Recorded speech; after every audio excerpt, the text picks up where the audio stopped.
Something moves in the canopy, and for a second, your brain refuses to file it as a bird. Wings snap open, skin flashes, shapes that feel unfinished, like nature stopped halfway through the update. This is not one place, this is not one lineage, it's a pattern. Across jungles, swamps, cliffs, and forest floors, certain birds abandoned normal rules, posture, feathers, faces, and kept going anyway. Longer, stranger, louder. In this world, survival didn't reward subtlety. It rewarded spectacle, intimidation, confusion, awe. These birds don't blend in. They confront reality itself. And once you notice them, standing still, staring back, one question lingers. Why did evolution let this happen? He pops into frame like a glitch. Black body, neon feet, a face that looks painted on by someone bored with reality. And then he freezes. This bird doesn't walk so much as arrive. And when he does, the forest floor becomes a stage. Wilson's bird of paradise spends most of his life doing prep work, clearing leaves, twigs, debris, sweeping, polishing, because romance apparently requires good lighting. Then the performance begins. He flips upside down, fans out a cape of velvet black feathers, absorbs light like a void, and reveals that impossible blue head. Bare skin, electric, unreal. It's not decoration, it's strategy. That blue only looks perfect from one exact angle. The angle of a female standing right there. Anywhere else, it collapses into dullness, a biological, optical illusion. And here's the misery. She might still leave. Hours of cleaning, days of rehearsing, a full body transformation into living abstract art, rejected in silence. No fight, no argument, just a female turning away and the forest swallowing the moment. So he resets, sweeps the stage again. Because in this species, survival isn't about strength or speed. It's about convincing someone for 5 seconds that you're worth stopping for. And if that sounds painfully familiar, yeah, evolution saw you coming. Everything goes dark, not night. Him. 1 second, he's a small black bird hopping through moss and roots. The next, he expands, suddenly wider, flatter, wrong. The superb bird of paradise doesn't just display, he deletes his own shape. Feathers flip forward, wings snap around his body, and what's left is a floating oval. Pitch black, swallowing light, with 2 electric blue eyes staring out like LEDs. No depth, no edges, just void. This isn't fluff. Those feathers are engineered, microscopic structures that trap light, turning him darker than shadow. Predators see a bird. Females see something else entirely.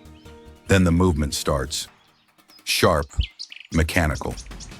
He slides side to side, faster than your brain can comfortably track, like a cursor dragged across a broken screen. And here's the tension. The female is watching closely, not impressed, evaluating. If his timing is off, if the oval tilts wrong, if the illusion breaks for even a moment, it's over. No second chances, no pity. So he resets, compresses back into a normal bird, breathing hard, heart racing, because this species survives by doing something brutally difficult, convincing another living creature that physics has temporarily stopped working.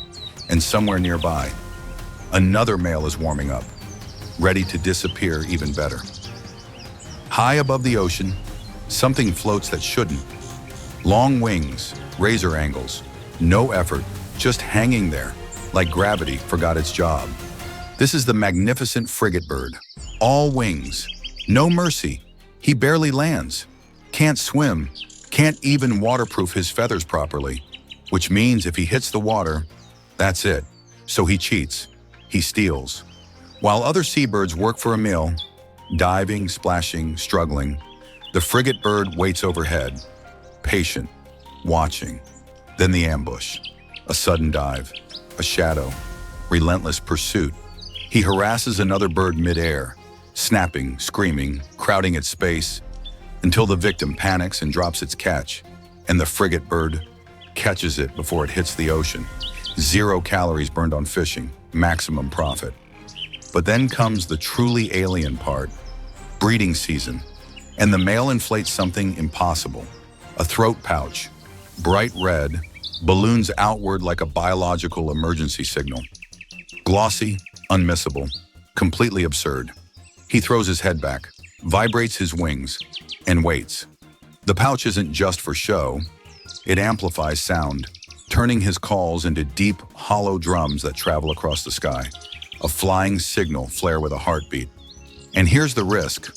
If that pouch gets punctured by a rival, a branch, bad luck, he could suffocate. Still worth it.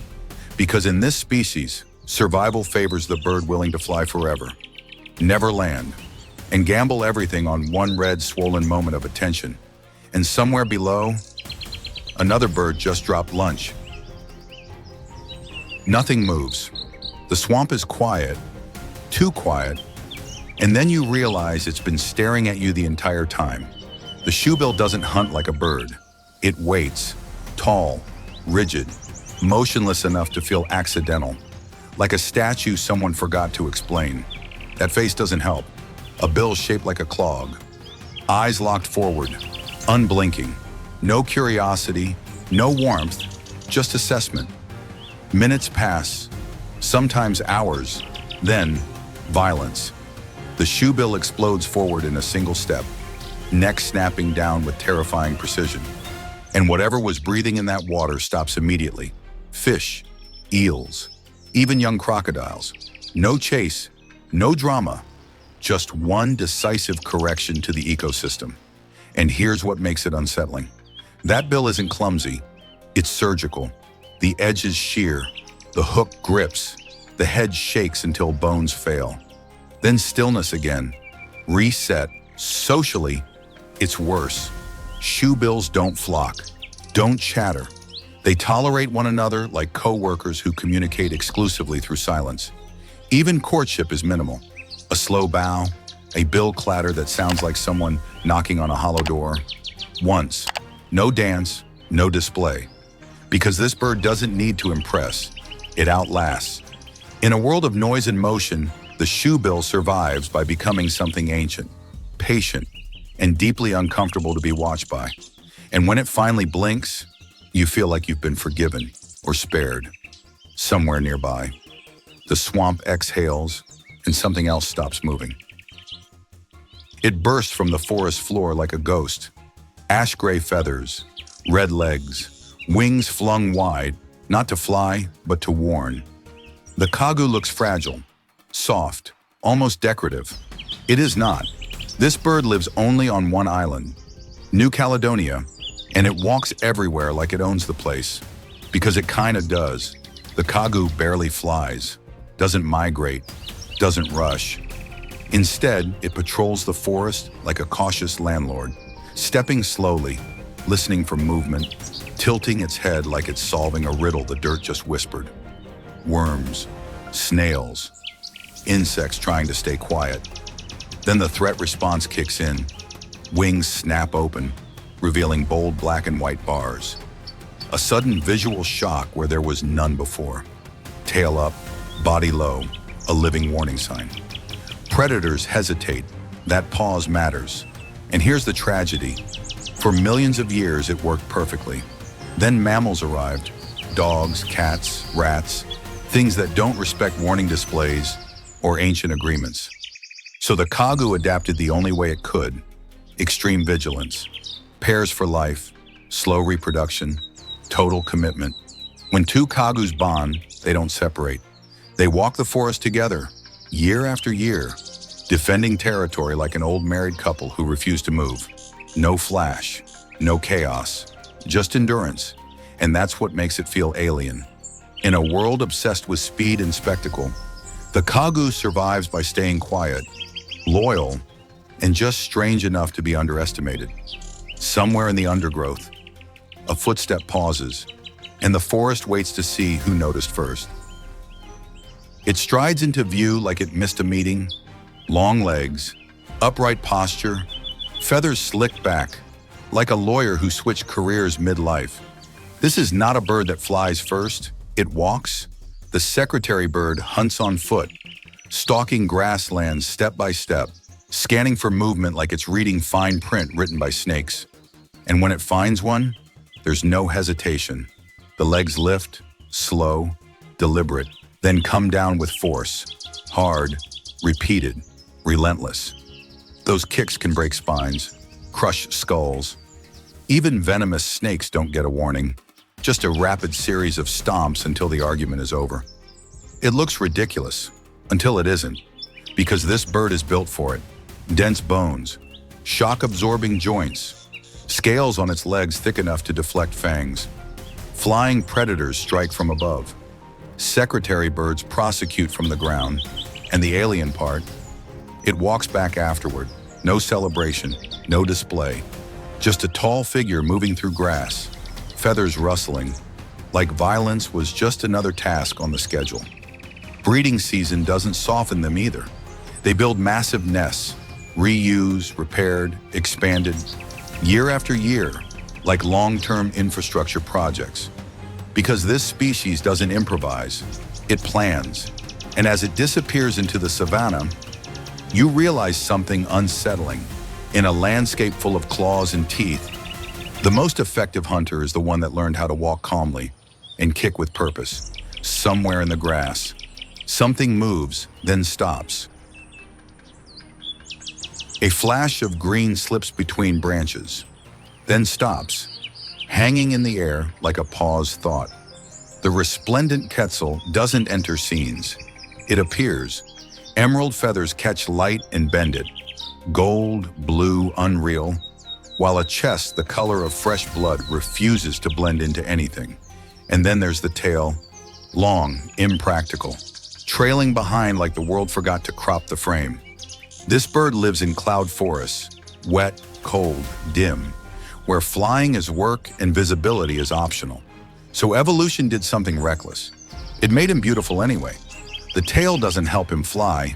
It doesn't help him escape. It doesn't help him feed. It exists for one reason, to be seen. During breeding season, males grow those feathers longer and longer, dragging them through moss and mist like ceremonial robes in a place that punishes excess. Every movement costs energy, every flight risks damage, and still, he displays. Because females don't choose the safest male. They choose the one that survived despite the handicap. The misery is subtle. He feeds mostly on fruit, soft calories, low return, perching quietly for hours like someone waiting on a delayed train. No aggression, no shortcuts, just patience and presence. And when a female finally notices, when she turns her head and looks, for a moment, the forest feels curated, balanced, intentional. Then he vanishes again, green dissolving into leaves, as if the sight itself was a test. And somewhere in the fog, another impossible tale slips past, daring gravity to complain. It crawls before it flies, and honestly, it shows. The hoatzin looks like a bird assembled from leftover parts. Spiky crest, staring eyes, posture permanently confused, perched in swamp trees that smell like decay and warm water.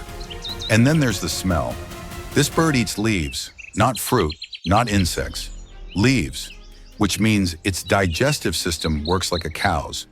Slow fermentation, bacterial vats, constant internal chemistry experiments. The result? Methane. A lot of it. The hoatzin smells like compost that lost a legal battle. Predators notice. They usually pass. But the truly alien part happens earlier in life. When hoatzin chicks fall, and they do, they don't panic. They climb. Tiny wings reveal claws. Actual claws, they grip bark. Pull themselves upward, rewind evolution by about 150 million years. No other modern bird does this. Later, the claws vanish. Flight replaces climbing. The glitch patches itself. Adults don't migrate, don't rush. They loaf in groups, grunting, hissing, burping softly, like an unbothered committee meeting that never adjourns. Flying is optional, Awkward, brief, because this species survives by opting out. It doesn't compete, doesn't impress, doesn't chase. It digests reality slowly, smells terrible doing it, and somehow keeps working exactly as it is. And as it flaps off, heavy, clumsy, prehistoric, you realize something unsettling. Evolution didn't forget this bird, it just stopped changing it. Somewhere below, a chick slips, claws grab, and history pulls itself back into the tree. It looks harmless, until it opens its head. One moment, a small, quiet bird in the understory, brown, forgettable, easy to miss. Then something snaps open, and the forest suddenly has a crown. The royal flycatcher unfurls a fan of feathers so wide and precise it feels engineered. Blazing orange or red, rimmed in blue and black, patterned like a ceremonial mask from a civilization that vanished on purpose. It doesn't do this often, because it can't. That crest is heavy, awkward, a liability. So most of the time it stays folded, invisible, tucked away like a secret identity. The bird hunts insects quietly, perched low, flicking out to snatch prey midair, modest, efficient, unremarkable. Then comes the moment, courtship, threat, high stakes. The crest explodes outward in a fraction of a second, transforming a background bird into a visual command. Predators hesitate, rivals rethink their life choices. And the female watches. The misery here is restraint. He can't show it off casually, can't parade. Every reveal costs energy and attention. So when he does it, it has to land. If the angle's wrong, if the fan droops, if the timing slips, the illusion breaks. And just as quickly as it appeared, the crown disappears, folded away, gone, leaving behind a bird that looks almost embarrassed by what it just did, which is what makes it alien. Not the spectacle, but the discipline. This species survives by hiding its most impossible feature until the exact second it matters. And somewhere in the dim forest, a crest stays folded, waiting for a reason to exist. You don't see it because you're not meant to. The great Potu is already there, aligned with a broken branch. Eyes slitted, body stretched, posture locked into wood. This isn't camouflage, it's commitment. All day it stands upright, motionless, pretending to be debris with opinions. Wind moves leaves, light shifts, the Potu does not. And then night happens. Those eyes open, enormous, swallowing moonlight. And the branch becomes a predator, silent, precise. It launches from its post and snaps insects out of the air. Moths, beetles, plucked mid-flight like punctuation marks removed from sentences. The mouth is the unsettling part. Too wide, too sudden. It opens like a trapdoor. No warning, just a soft whoomp as prey disappears into darkness. By day, it returns to pretending. By night, it works. And here's the misery. If it breaks character even slightly, if it blinks wrong, if it shifts weight, the illusion collapses. Predators notice, prey scatters, so it holds still. Hours, sometimes days. Breeding doesn't make things better. One egg, laid directly on a stump. No nest, no margin for error. Both parents take turns becoming wood, because the egg can't be left alone. This bird survives by being invisible so thoroughly that even reality forgets it's alive.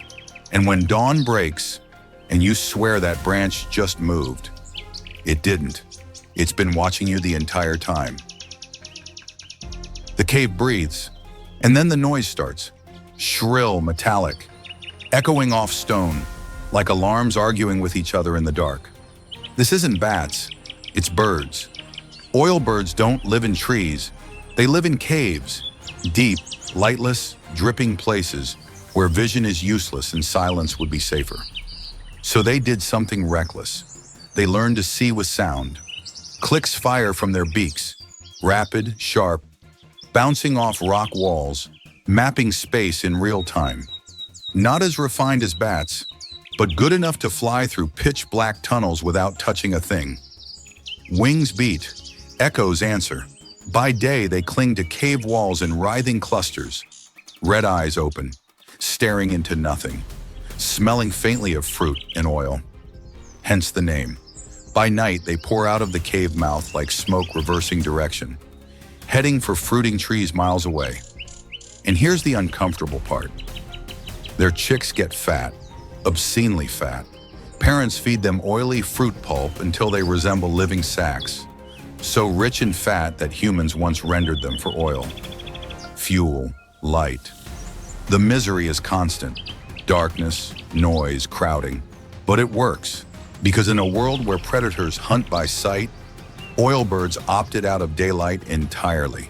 They turned caves into cities, sound into vision, and night into a permanent address. And as the clicking fades into the distance, the cave keeps listening, waiting for wings to come back home.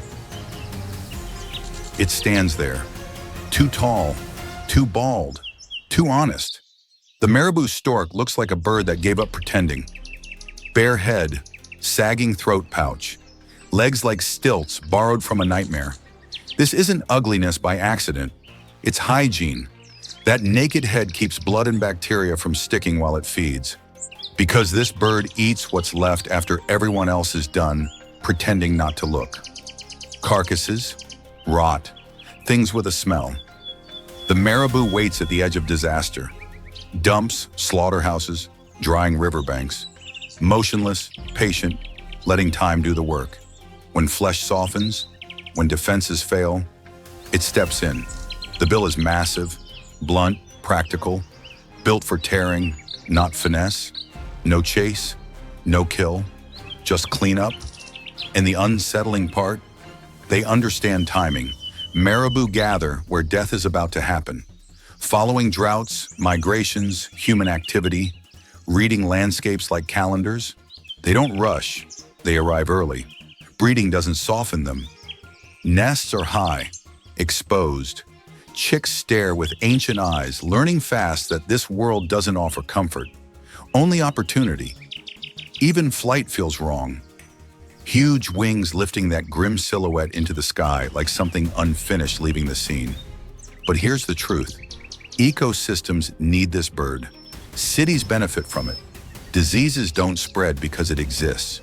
The marabou survives by being what no one wants to be.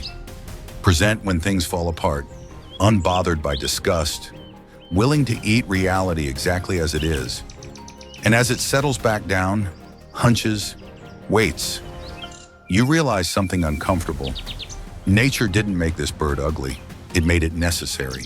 Somewhere nearby, something dies, and the marabou already knew. It walks the shoreline like it's thinking too hard. Head forward, neck bent, silhouette unmistakable, like someone stuck a mallet on a bird and called it done. That shape isn't cosmetic, it's leverage. The hammercop hunts in shallow water, frogs, fish, anything careless, using that oversized skull to snap fast and strike clean. No elegance, just accuracy. But the truly alien behavior shows up after work hours. This bird builds the most absurd nests in the avian world. Not delicate cups, not tidy platforms. Fortresses, stick by stick, thousands of them. The hammercop constructs a massive dome structure with tunnels, chambers, false entrances. Some weigh more than a human. Some get reused by owls, snakes, ducks. Entire communities moving in after the builder leaves. And here's the misery. The bird might not even breed in it. Pairs sometimes abandon the nest entirely. After months of construction. Why? No one knows for sure. It keeps building anyway. Day after day, stick after stick, compulsion masquerading as instinct.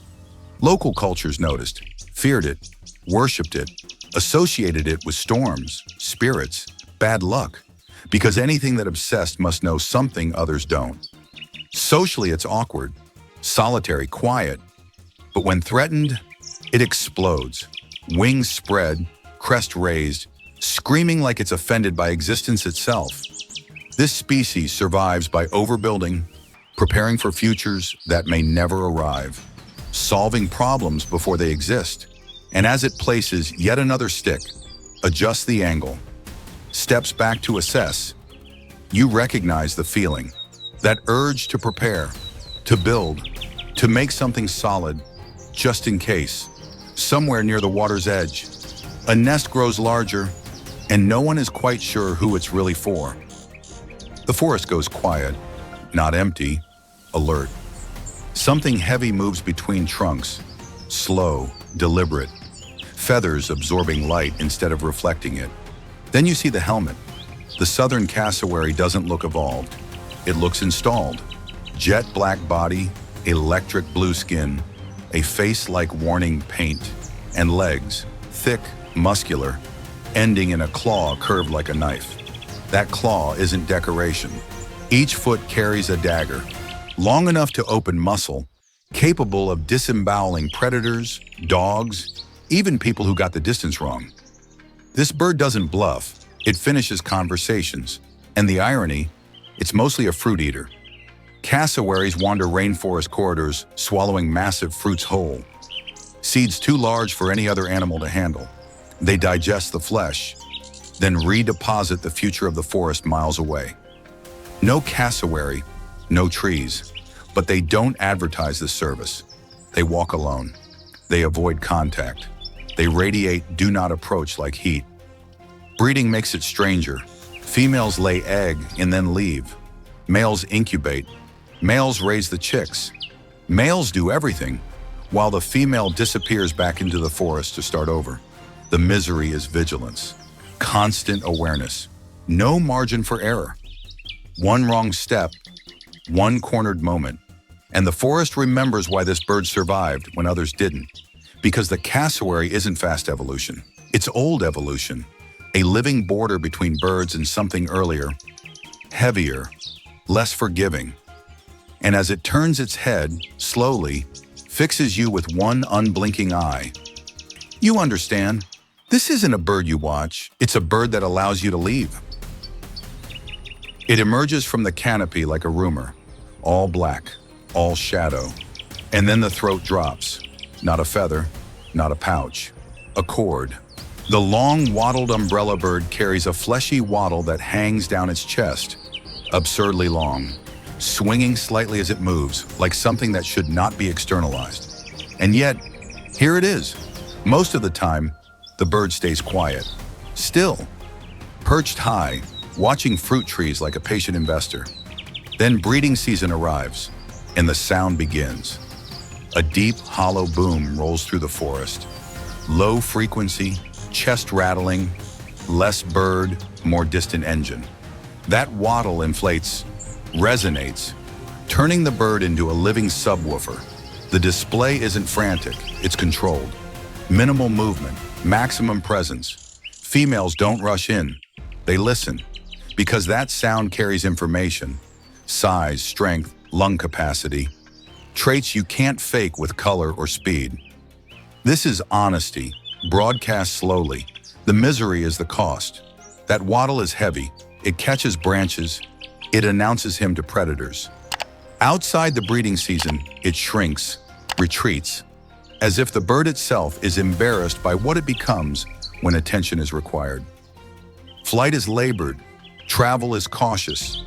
This species doesn't win by being flashy. It wins by being unavoidable.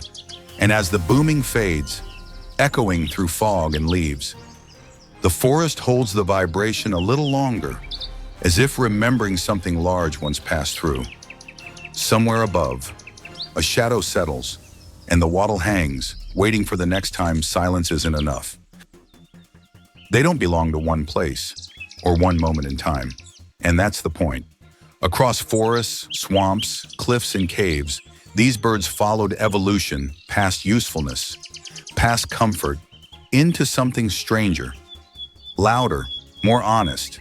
They weren't optimized to blend in. They were shaped to stand out, even when it hurt.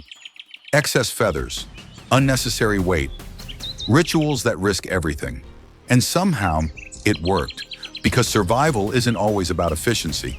Sometimes it's about being so unmistakable, so committed to your form, that the world has no choice but to adapt around you. So when you see one of these birds, staring back, unmoving, remember this: you're not looking at a mistake. You're looking at a decision evolution never walked back. And the question isn't why they exist, it's how many others almost did and vanished before we noticed.